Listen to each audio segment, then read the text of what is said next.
Hey y'all, it's Sunday, and today I'm going to try to explain the history and politics of Northern Ireland in under 4 minutes, which basically means I'm not going to cover everything, so there's links below to more information, and I might get something wrong, so please, if I do, just let me know so I can learn and correct my mistake.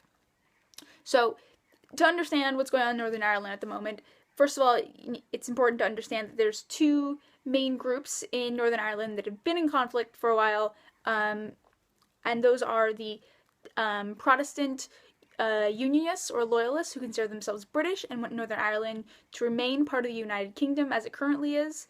And then there is the Catholic Republicans or Nationalists who consider themselves Irish and want Northern Ireland to join the rest of Ireland as a free country independent of British rule.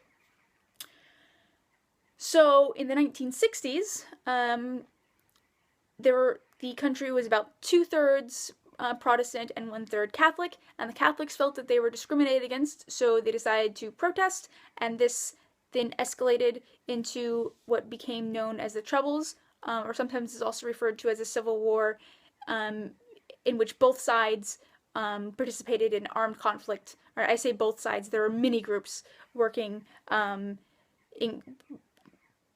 paramilitaries and all that, and it was an armed bloody conflict.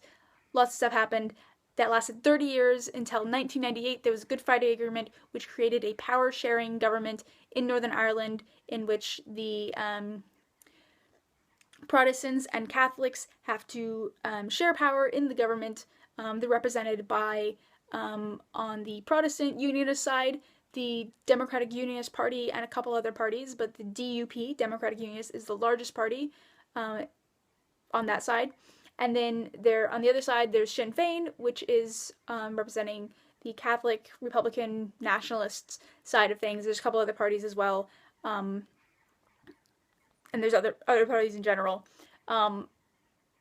So that's kind of the situation. The government for the past almost 20 years now, in the power-sharing government, has quite a few times collapsed when the two sides cannot come to an agreement on something and cannot work together at all. Their government collapses, and then the UK government is, and I believe also the Irish government, but I'm not totally sure on that, acts as a neutral party to mediate in conflicts when they can't agree.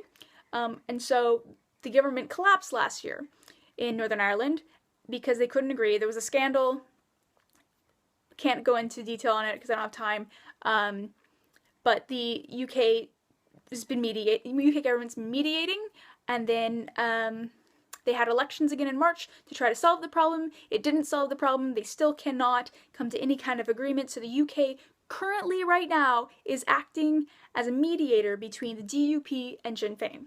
Now, the UK government was also just elected right now, and what it looks like over this weekend, the Tories have been meeting with the DUP to form a government, to have an agreement between the two parties that would be a Tory minority government supported by the DUP. So then the Tory DUP government would be the neutral party between the DUP and Sinn Féin. Obviously, some people are a little concerned about how this impacts the peace process and whether this is a violation of the Good Friday Agreement. It's very complicated, and nobody wants to restart conflict in Northern Ireland because we've tried for 20 years to end the conflict, so anyway, I'll see y'all tomorrow. Stay awesome. Bye!